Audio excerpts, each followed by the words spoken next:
You're listening to the Board Game Snobs podcast, a ridiculous podcast with ridiculous hosts that discuss ridiculous things. And any mention of board games is purely coincidental. And so, without further ado, and with a heavy dollop of shame and embarrassment on my part, I give you the Board Game Snobs.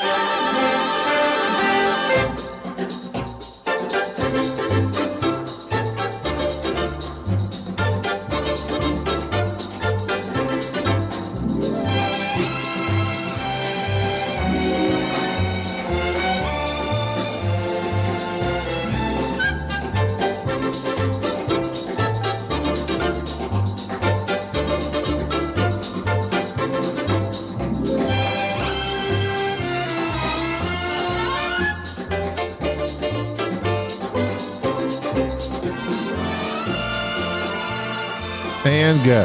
Hey, sorry. This is Jerry. Welcome to Board Game Snobs podcast. We were recording today.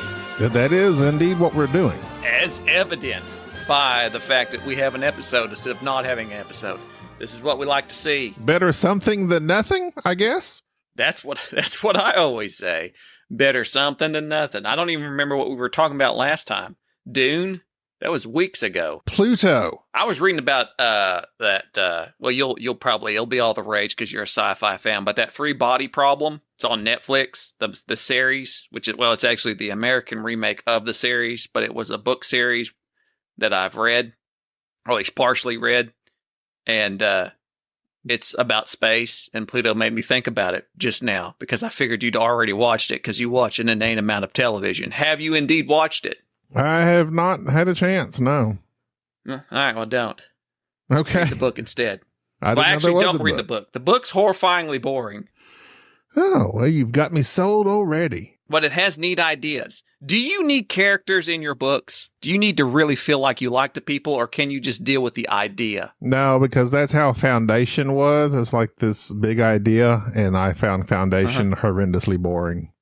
All right, well, then you won't like the 3-Body Problem. Because that's all that it is. It's very poorly written characters with big, grandiose ideas. Well, for which I will not spoil. Is each body a character in the show? Is there 3 characters? No. The 3-Body Problem refers to 3 suns of gaseous light bulbs in the space, not your prodigy. Celestial bodies. Yes. How do you deal with 3 suns if you had them in your solar system? You eclipse them all, as we're soon about to see take place in our very own solar system.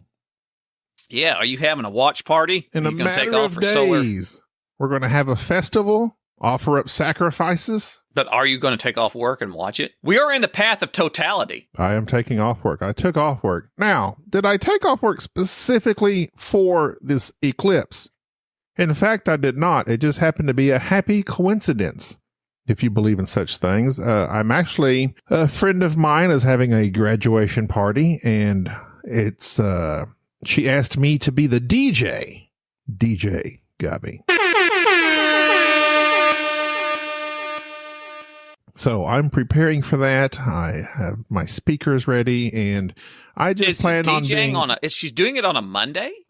No, but I just plan on being exhausted from DJing so vigorously that I took off Monday, because lots of her friends and family and some of my family's coming in, and they're going to be staying with us, and it's just going to be a long, hard weekend. So I said, you know what, I'm going to take it off.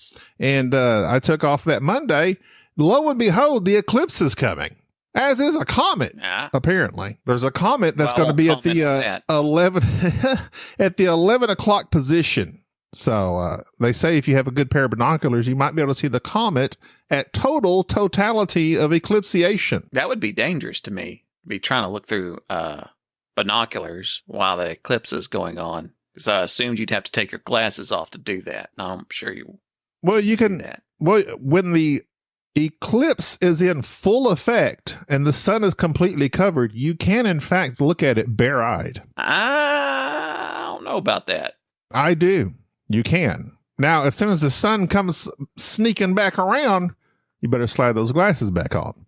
But they say you can look at the sun, you can look at the eclipse as it is in full effect as long as the sun's not coming out, because it is just it's literally the moon in front of the sun. There's no brightness for up to like 4 minutes or something. Well, it depends on each area. Right. Well, here in the path we're in of totality, we get like 4 or 5 minutes of total eclipsiation. Eclipsia. That's what Sybil died of in Downton Abbey. They had an eclipse and it killed her. Only when the moon obscures the sun's bright face during a period of totality. So, yeah, you can look at it. Yeah. Okay. All right. Making sure. Yeah, you're right. When you said that, it sounded right. But then I thought for a moment, I'm about to agree with you and blind all of our listeners, because some people would just take your word as gospel. I'd hate to find out we've got people out there. Oh, Tim Bowers out there staring at the sun. You know him. He was literally the first name that popped into my mind. And he's also I was going to name one of our people in our Facebook group, and he was the first person who popped into mind. So that is both a insult and a compliment. Yeah. Think of it that way, Tim. And I'm sorry, Tim. Don't look at the sun, Tim. Are you excited for the eclipse? I am not, because according to our emergency management stuff that's going on in this area, we're like scheduled to have like 100,000 more people touristing the area. And so we're having to increase all of our EMS stuff, and I'm trying to juggle with figuring out how we're going to be taking people off work, and it's crazy, and I'm not liking it. It's so weird to me. Like, well, I just never really thought it was that big a deal, I guess. I mean, you hear of eclipses all the time, but apparently not totality though. Well, how often do you think a totality eclipse occurs? I've looked this up. You looked this up. It's kind of a trick question. Well, I know we had one in 2017, 16, something like that. So but like, let me. You're floundering, and because I know the answer, just because I asked this very question and I was confused about how often they are and this and that, partials and lunars and solars, full eclipses. Well, like, we're not going to have another solar eclipse, a total solar eclipse, for like 20 years or something. I know that. Total solar eclipses occur every 18 months. However, here's the big to-do. In your specific location, it's about every 400 years. You're going to spot check me on that one too? No. Well, I know. Wait a second. Now, because I thought it was like another 20 years. There's going to be another one, right? According to this, I Googled, how often is there a total solar eclipse? And it says every 18 months. There are between 2 and 5 solar eclipses each year, with a total eclipse taking place every 18 months or so. Total solar eclipses are seen every 400 years from any one place on the surface of the Earth. Okay. Well, I know the United States, North America, will have another one in 2045. We will have another total solar eclipse in 20-something years, 21 years. You're just going to have to drive somewhere to do it. Yeah, my brother-in-law Barry went to the one, I think he went to like Kentucky or something for the one a few years ago. And he was very enthused by it. Like, he's like, it's neat, it's cool. And I'm like, isn't it kind of just like, evening time? It's just a little bit darker, but he says it's an eerie sort of dark. Well, so yeah. We'll see. I remember a partial that occurred just a few years ago, maybe last year. I don't know. That's what I'm saying. They seem to happen so often, but I guess this one, because of where we are located in the world, it's a big deal. But I remember one occurring that was a partial, and I was driving down the road, and I was like, it's kind of like a bunch of clouds got in the way of the sun for a second. Everything looked kind of weird. I was like, oh yeah, it's a partial eclipse. But I think it's pretty neat. I'm not, crazy about it. I wouldn't drive anywhere. Fortunately, my in-laws happen to live in Clarksville, which is like right in the center of the path. So, just works out. I feel like this is at least, I'm shocked that people are as enthused by this as they are, to be honest, because this is like something that I just assume people would not care about anymore. Like literally that we've landed stuff on the moon again here recently, and nobody seemed to really care about it. But now this is like a thing where everybody's super excited. They're selling t-shirts at Walmart. Yeah. So it's like, it's weird. It's like there's certain things that people catch on to that they really like, but they have zero interest in other scientific advances or other neat things that take place. And it's like, but this, I don't know. I don't know. I would think about it. Poor old lunar eclipse just gets left in the dust, I guess. Nobody cares about it. Oh, well, no. I mean, it's a thing, but it's just, I don't know. I don't know why people are interested in this. I'm shocked. Shocked and amazed. Yeah, they're saying there's going to be like 1 million people in this area. I'm like, really? Is there really? But, leave it to me to be underprepared, and we'll probably run out of food and water and have to start cannibalizing each other or something. I don't know. Did they really say 1 million people in Paris, Texas? I think so. Don't take my word for that. I know Durant has 100,000 extra. A lot more. Cowboy Stadium coming into Durant, basically. Basically. And it's a small town. You got a town, 20, 30,000 people, and all of a sudden you have 100,000 people tourism. But anyways, who cares? Nobody cares. I don't care about the eclipse. It's a thing. It'll be a thing. People will see it, and there you go. And it's only like just a few minutes long. Yeah, I'm not as enthused as others. There you go. Is that your banter? Is that what you wanted to banter about, was the eclipse? I'll be dancing naked in the eclipse light, drinking my Bud Light. That's the idea. So there is no eclipse light. Anyways, is that the banter that you had you wanted to talk about? That was it. Let's get down to the nitty gritty. No, I thought you had something specific you want to talk about. I felt like this was ramrodded in at the last minute. I didn't know. Eclipse talk? Yeah, you just start talking about it. Did you know tomatoes are the world's most popular vegetable? Yeah, but they're not a vegetable. Fruit? Yeah. They got it classified as a vegetable on here. I wonder if it's the world's most popular fruit. Tomatoes are a fruit. Hey Siri, what's the world's most popular fruit? Bananas. So tomatoes are skewing the statistics of most popular vegetables and fruits. Well, tomatoes aren't a vegetable, so it doesn't matter. It's a fruit. Siri, no one's talking to you now. I asked you my question. You did your job. Be quiet. Well, according to whatever I had looked up, it said tomatoes are the world's most popular vegetable. Apparently not a site to be trusted if they don't know the difference. Yeah. I think, most people classify it as a vegetable just because that's what it was called for so long, until people got picky about the whole it has seeds inside of it thing. It's a berry. What meat is the most popular in the world? Do you know? Chicken. False. Pork.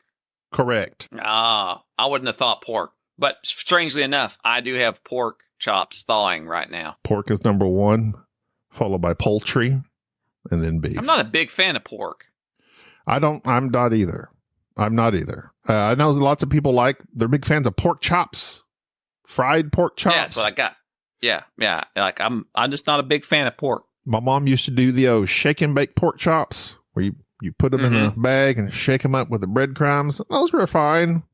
I don't like the texture of pork chops or pork. I don't either. They kind of got a very flat kind of rubbery texture to it. It's like a hard olive or something. I don't know. It's weird. I will eat it. A good pork, even a pork chop. I'm not a pork chop guy. Now ribs, I like some pork ribs, but I don't go out of my way to get those unless I'm at Chili's. It's greasy. I don't really like stuff that's super greasy. As far as just meat, I'm a plain old beef guy. Just give me some beef. Where's the beef, one might ask? And goats and sheep make up 5% of what's consumed in the world. I'm reading your post on our Facebook about what people played this weekend, because this was one of the few weekends where I had a moment to actually play some solo stuff, because I've given up on the idea of ever playing board games with people again until BGG. Yeah, so I played a bunch of solo stuff, and so I'm just jealously looking at what people have played with people that apparently want to play board games as well, because that's a thing. So yeah, Phil Johnson. Yeah, I love Cryptid. It is an amazing game. He said he played it 3 times. I love Cryptid. I brought it home so that I could have somebody to play it with, but apparently Cryptid does have some rules that you have to, if you mess it up, you mess it up. That's the problem. And you mess it up for everybody. Yeah. It's not a, oh, we messed it up. We can overlook it as we move along. If it's messed up from the beginning, and you won't know it until the end, sadly. Scott Hill played Galactic Cruise online. That Galactic Cruise is like the big Kickstarter thing that's been going on for a while that everybody's talking about. I looked at. I don't know. I'll be interested in seeing what it's like. Tim Bowers played The Mind with some sort of weird rules to it. The Judge Ito rule. The what rule? Oh, the Ito rules. Yeah, they played The Mind, but they played it like that wavelength game where you say a word that gives you an idea of the number or whatever. Yeah, okay. Good for you, Tim. Yeah, they posted, or I haven't had a chance to see what that means, those rules do, but I mean, sure, if it makes The Mind a better game, The Mind is mildly interesting, but yeah, it could use some jazzing up. Yeah. Urban Presker played Cryo, which is a game I want to get back to. Love Cryo. Christopher Preston, he played Star Wars Unlimited, as do I, which I'm going to be talking about Star Wars Unlimited in my What Has Jerry Done Here Lately as a Good Deed segment. We got to keep that segment going as I rebrand myself as a good person. Star Wars Unlimited, I haven't got to play it with an actual person, but I have sleeved it. And I rarely sleeve games. And I sleeved this one because the cards feel cheap to me. Which apparently that's a thing that all TCGs or CCGs and all that, they have cheap cards. I didn't realize that. There you go. I mean, I think I've seen some Pokemon cards that look pretty cheap. Yep. Cheryl Miller played a 4-player game of 1846. Which 18xx game do I have? I have 1846. I bought it from under Chad Chashon's nose. The Race for the Midwest, 1846. She says, it's hard. It's fantastic. All right. It's hard and it's fantastic. Dune Imperium got played by Mikhail. I can't say his Gorbachev. name. Myzka. Myszka. I don't even know if I said your name right. Mikhail. Mikkel. Send us an email with how to verbally say your name. You can record it. So I can say your name right. I can't say people's names right. And it bugs me. If I read something in a book and I don't know how to pronounce somebody's name, it makes me upset. I have to get online and hear it.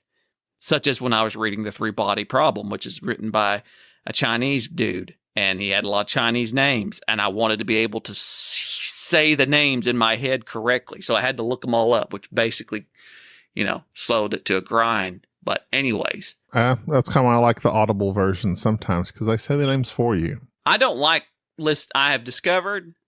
And I'm not saying this to be pretentious, as I say most things. I'm saying this because I've discovered that I don't have an inner monologue. I can't listen to books hardly. Like, it doesn't stick the same way as when I read it. Like, I just read The Sparrow.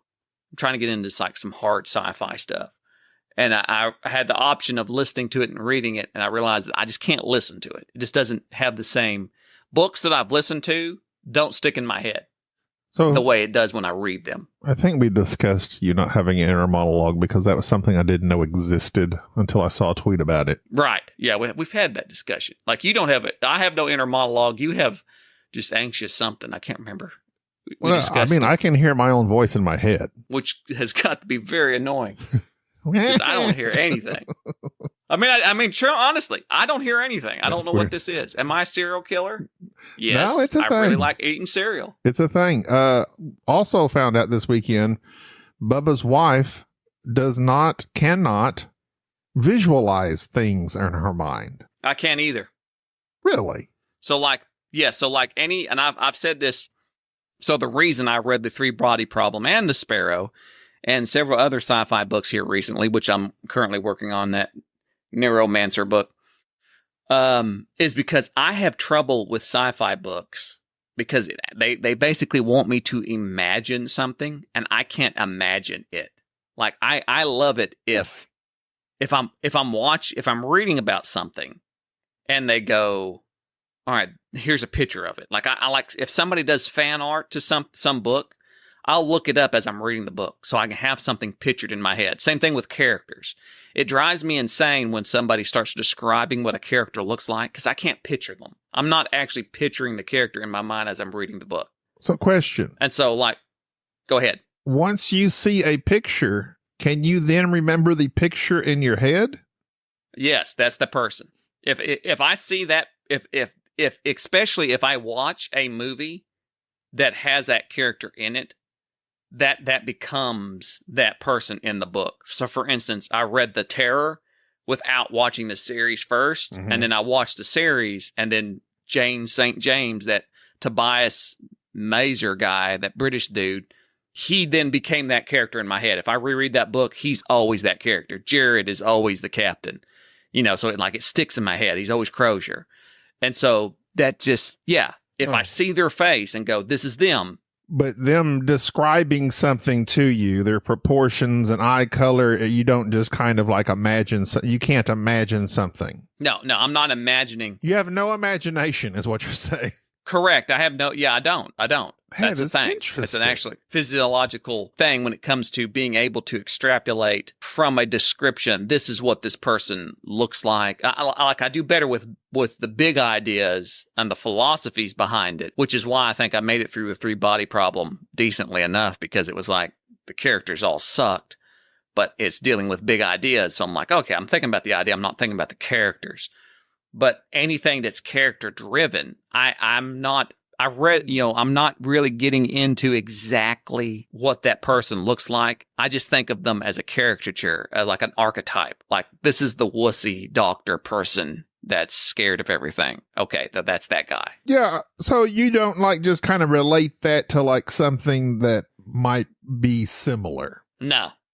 Because that's not the person. So like in the book, like for instance, I was just thinking of Prey, because it deals with those nanobots, and those nanobots would like form up and they form a giant S. You can't then just like picture, because you know what an S looks like. Can you picture that in your head? Or a tornado? Well, I can I get an idea of it, but it's not as moving as, I guess, some. So, for instance, what got me on this sci-fi tear was that I've had several people talk about reading a book and it's frightening them. So I just went down this wormhole of like, what sci-fi books are straight up frightening, which is where I kept getting all these recommendations. This is why I kept reading them, because I've never been frightened by a book. I've never read a book and gone, this is disturbing. Like, you always see the reviews, I had to put it down. I've never had that. Like, I've read something that I thought was very interesting and like kept wanting to read it, but I've never read a book where I'm frightened by what I'm reading. What about emotions like sadness? Oh yeah. I mean, I can read a book and go, well, that's a sad thing that's happened, especially if you read The Sparrow. It's incredibly sad. But at the same time, I don't think it's as impactful because I can't imagine it. I've found that the books that appeal to me I do like that, kind of like The Terror, kind of like what you see in movies where you have this group of people, they've got to fight to survive. They're doing these things and people are getting picked off or bad things are happening. That makes sense to me. But I'm just not particularly moved very emotionally by what I'm reading, I guess is what I say. One reason I was a big fan, even though it's not a good movie, but one reason I really enjoyed Sahara by Clive Cussler, is the book by Clive Cussler starring McConaughey, I literally, before I even knew Matthew McConaughey, because I've been reading them books since I was like 10 years old, that's what I visualized. And when they cast him, I'm like, that is perfect. Because I had imagined Dirk Pitt in my mind for many a year.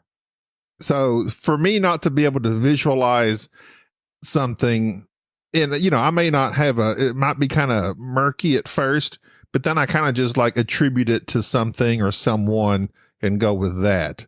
Or if like they're describing this, alien world and swamps and trees and gloom and colors, and that procures nothing for you, is what you're saying. Right, yeah. Which is why sci-fi stuff has always landed flat. Yeah, I can see why, because that's all it is exposition on what things look like usually. Yeah, and I mean that's a huge portion of everything that sci-fi is, being able to picture these things, and it just doesn't work for me. But the ideas and the concepts of them make more sense, I guess. Like I do the ideas of the books. I could forget. I understand that, but like actually visualizing it, it's just not. Yeah, it's just not. Doesn't work for me. And now a hard merge into board games. We got sidetracked off of what the folks on Facebook were playing. What did you play? So I played several solo games. One was that Resist by Dave Thompson and a bunch of other guys, Trevor Benjamin, Roger Takanskerly. I think this was let me look on the publisher side. This may be I feel like this game got sent out also by, what's his face? By Chad. I think Chad had this game. So Resist is the Spanish Civil War game. Basically, you play a group of loyalists to the Republic known as the Marquis, and you fight for freedom in this game. And it's a simple card game. It is kind of like a deck builder because you start off with these 24 cards that represent your rebels. And during the regular setup, you shuffle half of them off over here and half of them off over here. But the module of the game that's like, okay, now that you know what you're doing, pick the 12 rebels you want in your deck. And then the other ones get randomly added in maybe as the game goes on. That adds a little bit of flavor to it. And the whole game is basically, here are these mission cards, and these missions have what you have to defeat on them, and then other cards get added out, which are like the guards or the enemies you have to defeat. And all you're doing is playing from your hand these cards that you draw up and deciding, do I want to put them in the concealed side or the revealed side? And so if you're using the concealed side of the card, your little rebel will do something neat, but they're not so much powerful in terms of defeating the enemy. But if they're on the revealed side, they can add a lot of strength to the fight, but at the same time, they go away after that. It's like they've been revealed, so you can't use them anymore. It's like they get their burn notice, kinda.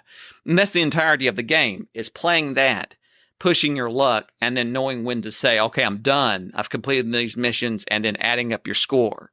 Because if you lose 2 missions, or there's another thing, so many civilians die, so there's some adverse side effects to that. You can you lose the game and it's just over. So it's basically playing either through a point system to see how many victory points you can gain, or it has a neat little booklet that does like the thematic story of the Spanish resistance and type thing that you can go through.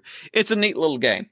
I'm going to play it again before I pass judgment on it because it seems it seems more complicated than what it is, but the setup after I got going, I was like, oh, this is the one mechanism I'm dealing with, which is just dealing with my hand. This is it.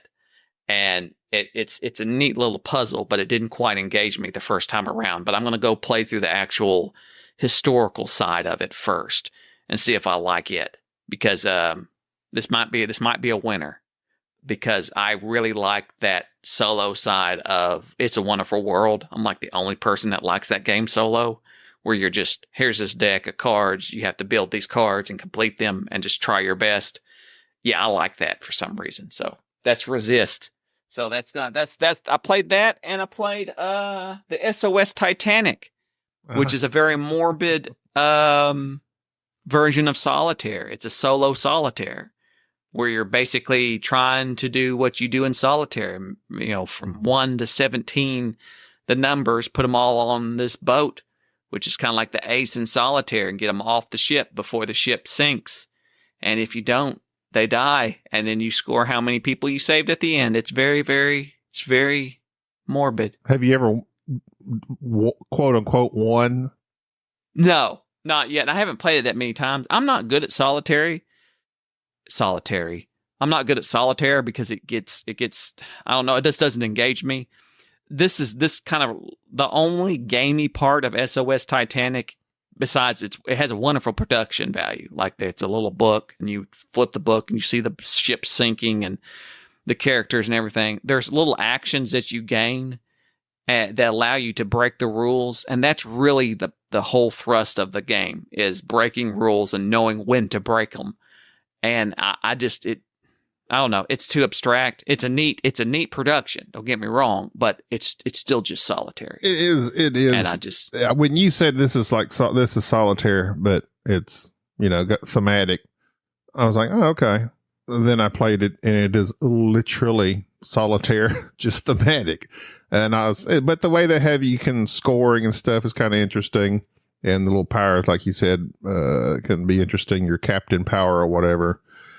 I think my high score was like 36. It's like nowhere near being enough to win. Like 60s, I think is like the high score or something. Like that's how many passengers are on there. Yeah. And apparently there's a way to get that many people off, but you know, I didn't do very good. Who knew? And I also enjoyed Resist as well. Well, yeah, like you did. I mean, I didn't play it a whole lot, but the few times I played it, I was like, yeah, it's good. But at the same time, those, to me, like like both of those games, Resist and SOS Titanic, they're fun, they're quick, they're kind of like my jam as far as solos, but they're also the type of game like there's not a whole lot to them, so they're not like super engaging, but they're fun to like knock one out real quick just to stay in the groove of gaming. Well, yeah, but I had this was like my gearing up for more solo stuff. I bought what's the name of that little card game that you don't need the cards for? Is it Regicide? Yeah. Is that the one I'm thinking of? I played that with Natty Hoffman at BGG, and he had the actual deck of cards. I bought that deck of cards because I really enjoyed that game. I didn't get around to playing it, but like those are all the little light solo games I set out to kind of get me back into solo gaming right now, because I've got a huge list of solo games that I want to try out that are going to be quite the challenge. And so mostly like wargaming stuff. Well, I do some of it. I've got an old copy of a GMT game called Flight Leader that I'm looking forward to. I repurchased again. It falls onto the rare game that I have obtained and sold and obtained again, but a copy of Ambush, which is the quintessential moving guys around on a hex map type thing. It's like one of these games that truly has a very innovative system where you're on a grid and then you look up from this huge basically rule book that says, okay, roll to see if your guy sees something. And it's like, did you pass the test? Yes. Okay, well, turn to page and read paragraph 936. It's like a scenario thing. And so that's a big one. It's kind of the granddaddy of all the solo war games. Besides that, and a bunch of others that I really need to knock out and try. Yeah, I've got a bunch of solo war games that I've got lined out that I need to get back to the table and see how I feel about it. So, well, that's good. I've been gaming more as well. I've actually been doing quite a bit on BGA, even async. I'm not crazy. Actually, I don't. Well, you know what? I started off really hating async, but you know what? When it comes to my gaming, I'm like, it's better than nothing. Something's better than nothing, as we've already established. I like it for Can't Stop. Can't Stop. That's it. Yeah, I love it for Can't Stop. I played a game of Gold West with Geoff and I forget some of the others. I know them by their names, their BGA names, and I forget their real life names. But anyway, Gold West, I won. Of course, it was Jeff's first time to play, so I'm sure the next time he plays, he will destroy me. But I love Gold West still. And I also played Sky Team. That was the first new game I've played in a long time. I played Sky Team with Maxwell. I think we played 2 games pretty quickly. That's a fun game. I really like Sky Team a lot. I want to play it. Looks cool. It's really fun. I saw a guy on YouTube playing it solo, and I think it seems like you could easily play it solo. I'm not sure why they haven't made a module for that, because the way he did it, he just played one set of dice, all of them, and then played the other set of dice, and then to reverse it. Like he'd play all the blues, and then play all the oranges, and then play all the oranges, and then play all the blues. And he just went back and forth like that for however many times. I was like, that seems to work. But yeah, it's really fun. Of course, me and Maxwell were talking a little bit more than we should have because I had no idea what I was doing the first game. So he was kind of walking me through it.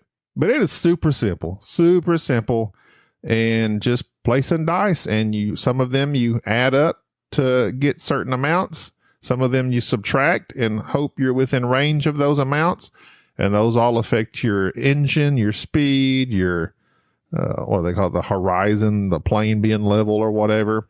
And you just, the timer is the airport's coming at you. And so you have to clear the one runway ahead of you. If there's planes, you got to clear the planes out ahead of you. That's one set of dice. You got to make sure you're going the right speed. You got to make sure you're at the right altitude. You got to get your brakes ready. You get your flaps ready.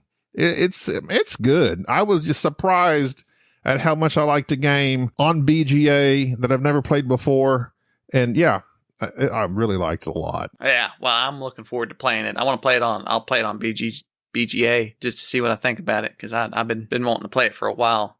I didn't get a chance to play it at BGG. Yeah, it looks like a good one. And it was like a popular thing there for a while. Yeah, It was like it was all the rage. Really liking it. And other than that, in real life, this past weekend, I played, by the time this comes out, it's been 2 weekends ago, The King is Dead and Barony. Both smash hits. We played Barony. I won that one as well. Also teaching 2 new people. That's about the only way I can win. I always say, I enjoy the first victory, because as soon as anybody else learns it, I get destroyed. But I'll take the wins as I can get them. And then I taught King is Dead next. And then the person I was with immediately wanted to replay it. They loved it. We replayed it and they beat me. So yeah, but they're still great games. Both of those. Wintergreens. No, evergreens. They are evergreens. Evergreen by definition is something that like stays forever. Like you don't get tired of it, right? Right. All right. Well. Uh-oh. I don't know if I like that term. I mean, I thought that's what it was. I thought that's why we used it. I mean, we I know people use that, but I don't know if I like that idea that there's nothing you can't get tired of. I mean, because I think you can get forever. Okay, well, I mean, I don't know how long forever is in gaming terms, but from the first time I've played it up until now, the many, many times we've played both those games, they are good and they are staying in our collection. No. I don't mean that. Like, yeah, I know we like it, but I just mean the idea of something being an evergreen. Like that means that it always keeps your interest. Like you never can get tired of it. I just don't know if there's it depends on how much you play it. I think you can get tired of anything. You play it a lot. Probably. Am I using the right term? Have you heard that used? Yeah. Okay. Yeah. You're using evergreen. That's what they always say. Oh, this is an evergreen. It stays around. And for some reason, I've always thought when someone says evergreen, I know most people think of it, like the vast majority of people think of it as like this game. It never gets old. You'll play it forever, and it never gets old. But I always kind of think of it as a game that it fits its use. Like if it's whatever it is, it stays that. Like if it's good for beginners, that's the game that you always pull out to introduce people to the hobby. I've always had a weird, different definition of evergreen because I often think, well, anything can get old after a while. Can you picture an evergreen in your mind? No, it's just a tree. Just a tree. You know what a pine tree looks like? Can you picture a pine tree in your mind? Yeah, it's a tree. It's just a tree. It's what it is. Like a tree's a tree. But you see it when you close your eyes. I don't. That's so weird. I know what you're talking about. I can say, yeah, it's a tree. But I have no need to picture a tree. Anyways, so, April the 13th. So when you're a kid, you never played cowboys and Indians or anything. Nah. I mean, you could do that without picturing it. But the rules are the same. But you just don't have to picture it. And I can't comprehend it. Well, I mean, you could do something without picturing. Like you can participate in something and still not have it visualized in your head. I mean, you are correct. I know you're correct. To me, it's just so weird. Yeah. To not. I'm saying it. Be able to it blows my mind, quite frankly. Do you talk out loud to yourself? No. So you don't even talk out loud to yourself a lot. Why would I need to do that? Because you don't have an inner monologue. So what is your brain doing? Well, I mean, why do you need to talk? So when you're reading a book, what do you hear? Or are your eyes just scanning? I don't hear anything. I'm looking at the words. Do you kind of hear your own voice in your brain? No. Huh. I'm looking at something and comprehending it. So That is interesting. So interesting. I can't comprehend that. It would seem repetitive to me to have to talk out loud or to hear something repeated. Like, I hate things being repeated anyways. I mean, it's not repeating. It's not repetition. It's just like, it's like listening to Audible, but in your mind without it being audible. Just in your brain. But you're seeing it and then you're hearing it. You're repeating it. Yeah, I guess so. I can't comprehend being you. You can't comprehend being me. I can comprehend being you. I got it. I don't have to. I can imagine that. It's not hard. But you can't imagine. Yeah, I can. Can you imagine all the people? Yes. It's not, you're thinking in terms of pictorial sense, but imagining doesn't have to be necessarily with image or with empathy. It can be like a logical algorithm of this is how they feel, this is what they do, this is what they think, thus this is the case. Okay, I'll take your word for it. All right, well, that's going to do it for this show. Until then, I'm Gabi. This is Jerry. Bye-bye. Thank you for tolerating this episode of the Board Game Snobs. Stay classy.